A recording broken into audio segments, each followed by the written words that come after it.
मानन में हिकिड़ी बीमारी है कंहिंखे ज़ात जो महणो ॾियणु, ज़ात जो तानो हणणु। अल्लाह ताला जल शानहू शलई में गुनाह खां असांखे बचाए। आमीन आमीन। इस्लाम जे तालीम खां बेख़बरी, जहालत, हसद, कीने जी निशानी आहे कंहिंखे उनजी ज़ात जो तानो ॾियणु। कंहिंखे चवंदा हल तूं कोरी, तूं मोची, तूं मुहाणो, तूं मलाणो। इहो तानो ॾियणु मदीने वारे साईं ने खे जहालत सॼो आहे।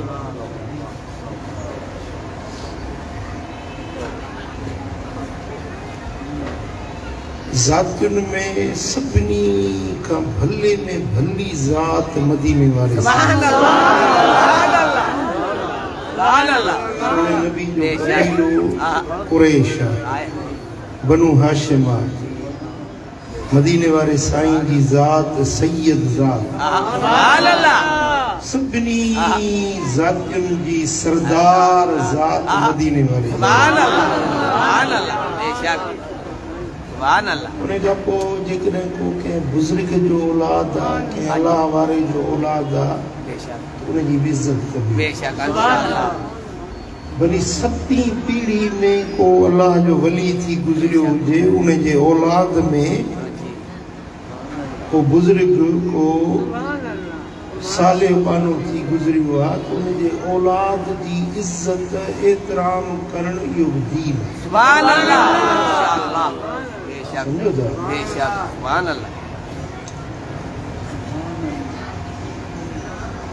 1329 हिजरी में हजरत मौलाना अहमद रज़ा खान बरेलवी रहमतुल्लाह अलैह उनजे साम्हूं हिकिड़ो मसलो थियो। हिकिड़े मौलवी खां कंहिं फतवा पुछी, उन में उन जो ज़ात जी का अलाह वटि हैसियत कोन्हे, का क़ौम कबीले जी हैसियत कोन्हे, बसि जंहिं वटि अमल सुठा आहिनि उहो भलो आहे। बाक़ी जंहिंजी ज़ात सैयद आहे या हाशमी आहे, कुरैशी आहे, कंहिं बुज़ुर्ग जो औलाद आहे, इन जी का अहमियत हैसियत न आहे। उन जे जवाब में हज़रत मौलाना अहमद रज़ा खान बरेलवी रहमतुल्लाह अलैह हिकिड़ो किताब लिखियो। वो किताब असल में उर्दू में हुयो। उन में साईं जन इहो लिखियो त सभिनी ज़ातियुनि में भली ज़ात मुंहिंजे मदीने वारे साईं। उन खां पोइ जेकी बि बुज़ुर्गनि जी ज़ात, अलाह वारनि जो औलाद, उन्हनि जी इज़त कयो, एतिराम कयो, इहो बि सालिह अमल आहे। उहो साईं जो किताब उर्दू में हुयो, उन खे मूं वरी सिंधीअ में कयो। जेको साईं लिखियो उन जो नालो हो इराअतुल अदब लिफादिल नसब।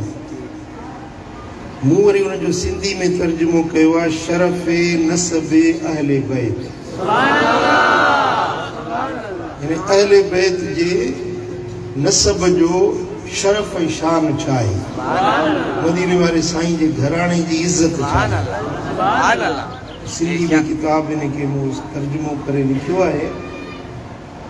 इहो हर फ़क़ीर वठंदो, पढ़ंदो ऐं ॿियनि ताईं पहुचाईंदो। ऐं ॿियो ही ताज़ो किताब आयो आहे उल्फत जा अंग। हीअ मुंहिंजी डायरी आहे। 2018 में मां तक़रीबन 8 मुल्कनि जो सफ़र कयो। उज़्बेकिस्तान वियो जिते बल्ख ऐं बुखारा, समरकंद, ताशकंद, असांजे सिलसिले आलिया नक्शबंदीअ जा बुज़ुर्ग, उन्हनि जे मज़ारुनि ते मूं हाज़िरी भरी।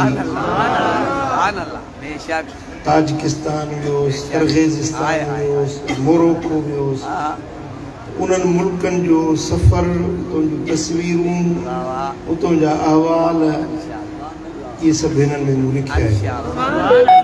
इहो किताब बि तव्हां वटि ईंदो। इहो वठो, पढ़ो। इनजो हिकिड़ो हिकिड़ो सुफ़ो कीमती आहे, हिकिड़ो जुमिलो कीमती आहे। हिकिड़ो जुमिलो सम्झो था त ईअं लख रुपयनि खां